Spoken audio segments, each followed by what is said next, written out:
most money locked up from our different companies in all of this. So the impact has been big, I mean, a huge negative, and we've been digging ourselves up from that. But very specifically, we wanted to give you a petition, which I will explain it just briefly.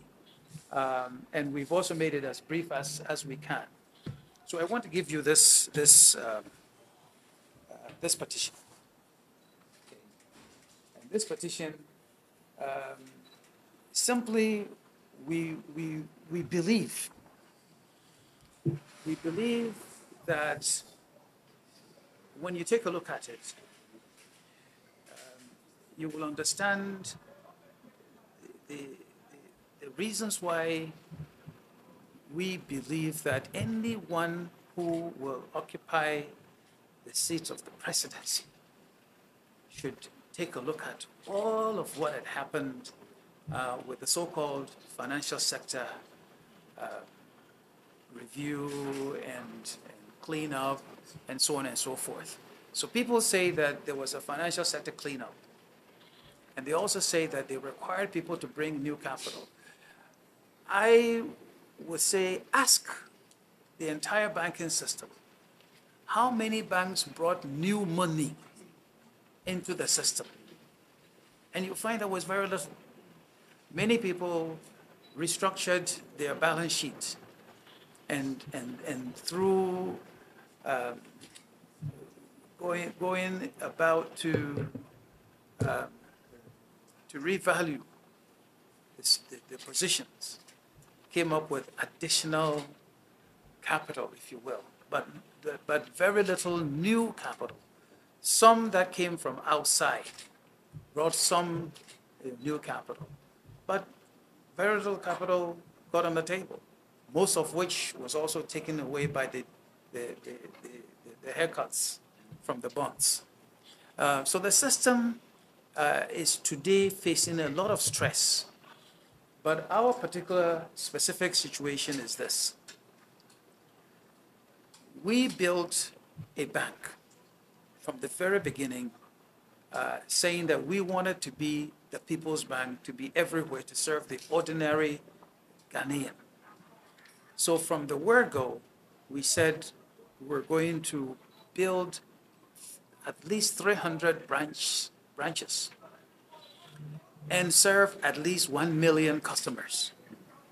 And that we will be in where any major market is in this country and provide services across. So we built not just these 300 branches. In actual fact, we built 305.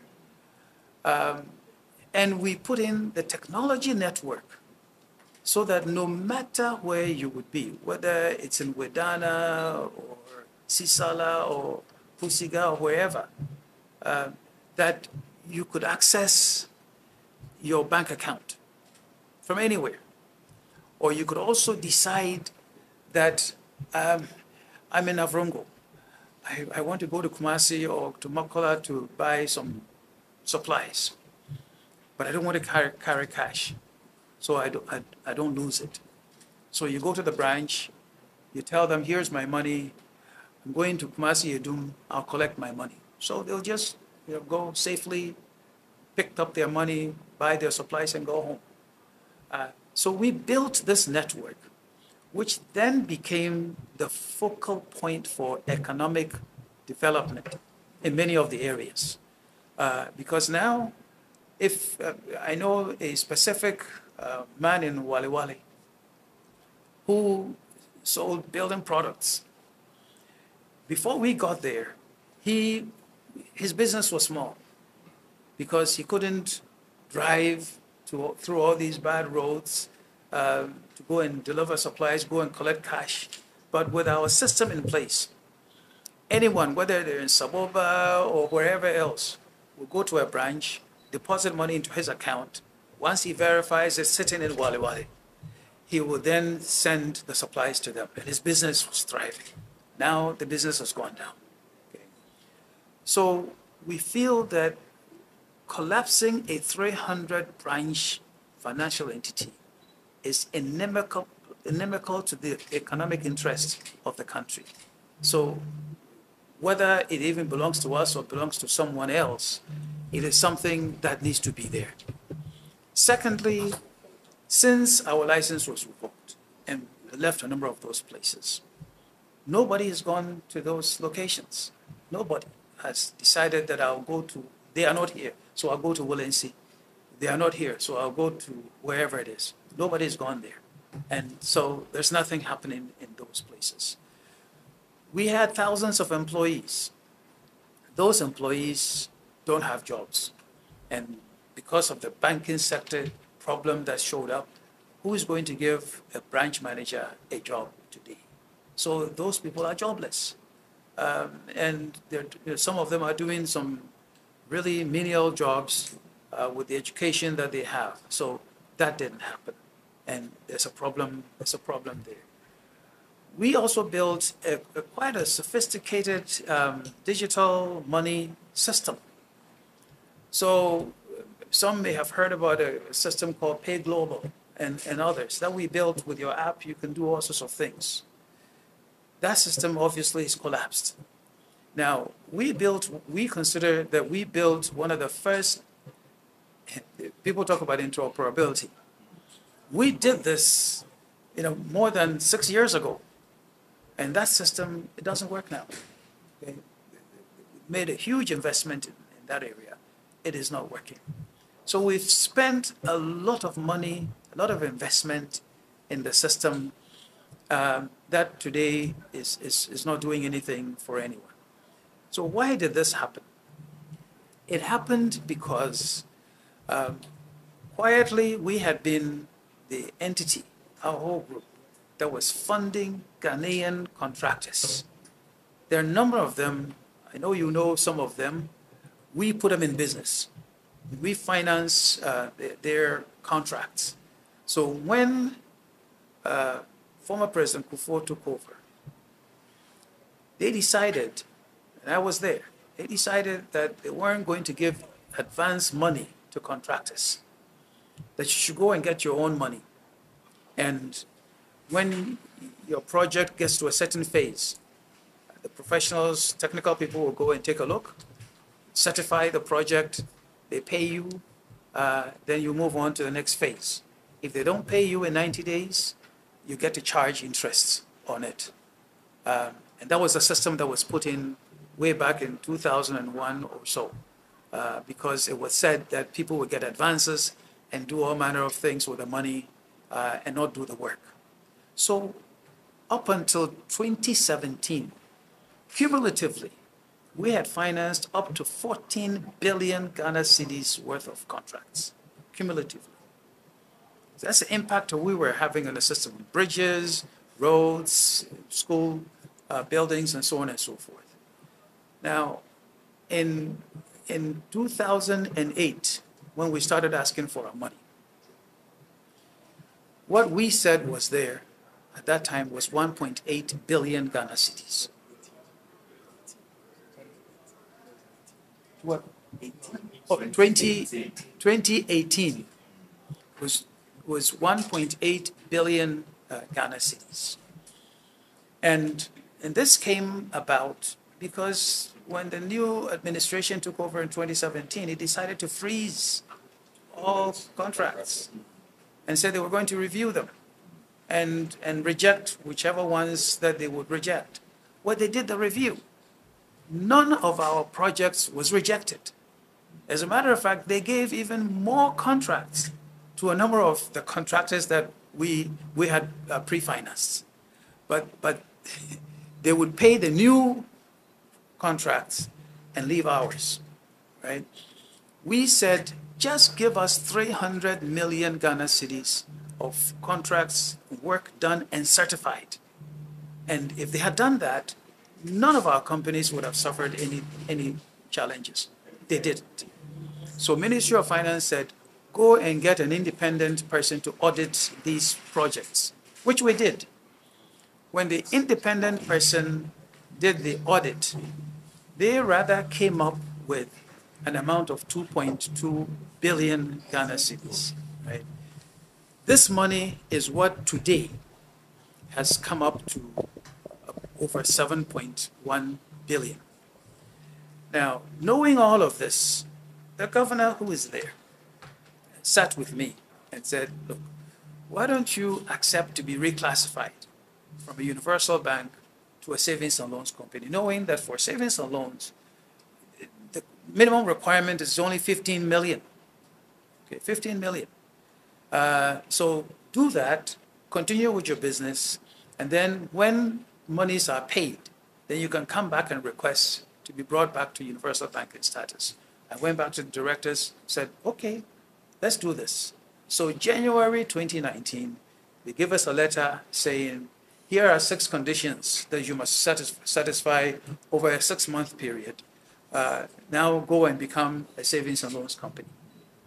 So we went and started working. After 6 months, we prepared this report. It's a transition report for the 6-month period. We gave it to them in July. All of the requirements that they gave us had been satisfied. And we said our capital at that point was about 200 million Ghana cedis. Now remember, savings and loans, you require 15 million, right?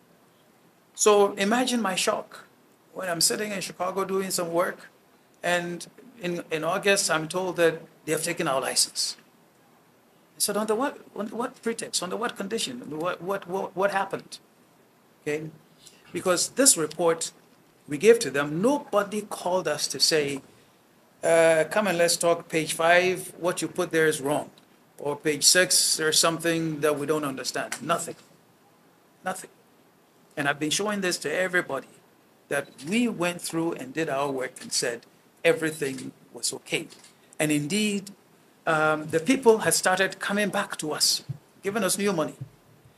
The old OPIC in Washington, which is now DFC, we went there and signed an agreement for $20 million, okay, to bring in and put into the business. All of that went away because of this action. Presenting this petition to us. It's a matter that has engaged our own attention, and I have made several pronouncements about it in the past. I believe that the action of this government was a knee-jerk reaction to a situation that should have been faced with reasonableness, level head, and a calm disposition. Professor Soludo says that the ownership of capital matters, and that the ethnicity of capital is real, and that every country's financial and banking sector is part of its national security architecture.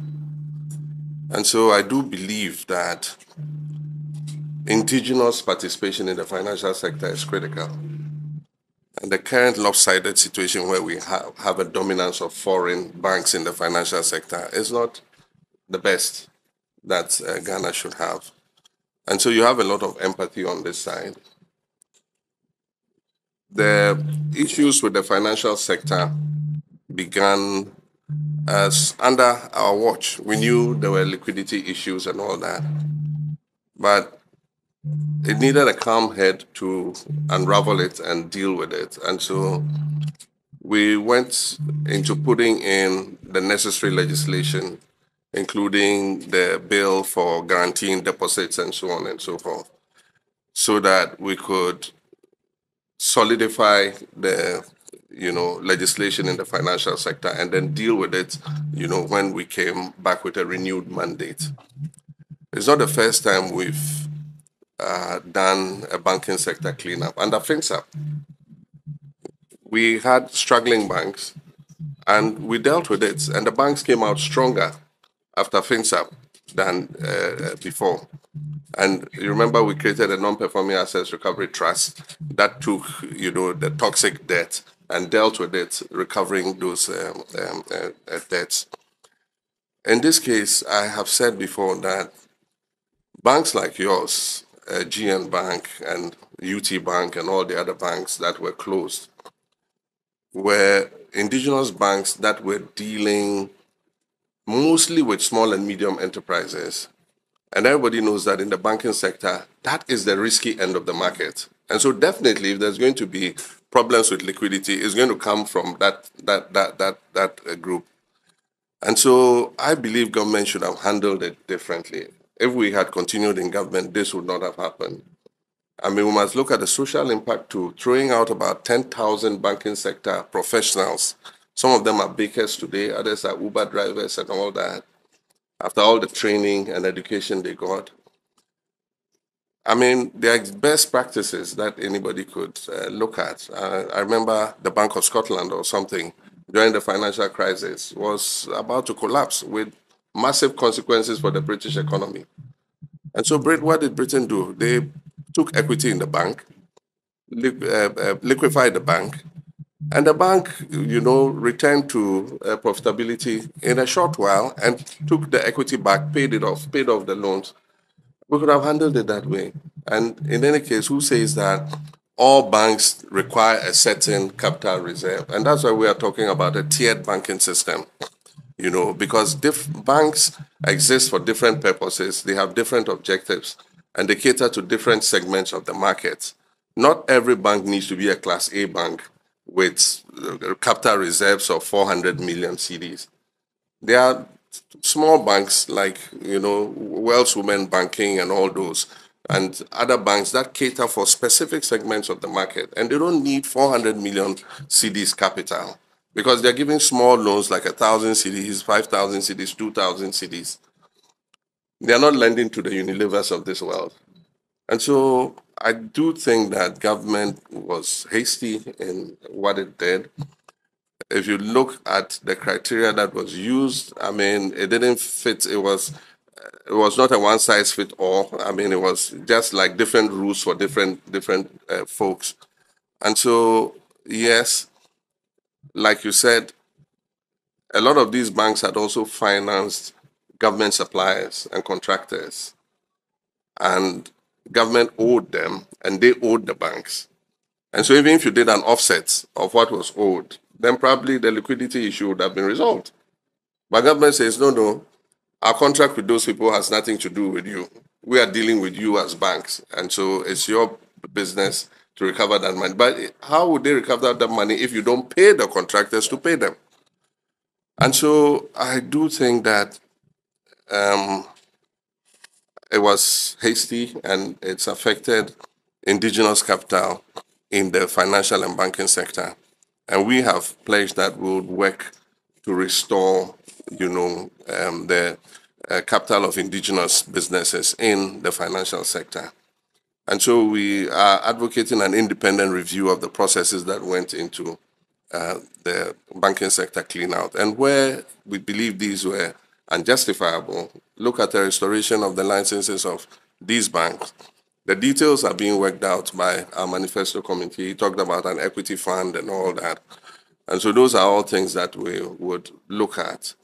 It's a pity I go around the country and I see those your micro little brick and tile GN banks, and they are firmly shut with padlocks. And I mean, there's no financial service to the community anymore after the closure of those little mini banks. And one would like to see them come back because we are looking to bring as many people into the formal sector as possible. And financial services are the best way to capture, those people. And so we'll be happy to look at the petition. But like I said, I think we are speaking on the same wavelength. I know that there are some legal issues too outstanding, but it's something that we would be looking at before we come into office. And if by the grace of the votes of the Ghanaian people and by the grace of God, we do come into office, you can expect that you will all get a sympathetic hearing, in trying to unravel, what has unfortunately happened. So thanks again for presenting the petition, and I wish you well. You're not looking as bad in real life as the photographs make you look out to be. There's one where you have your hands like this, and it's like the world has come to an end. But thank you very much. Thanks for the honor.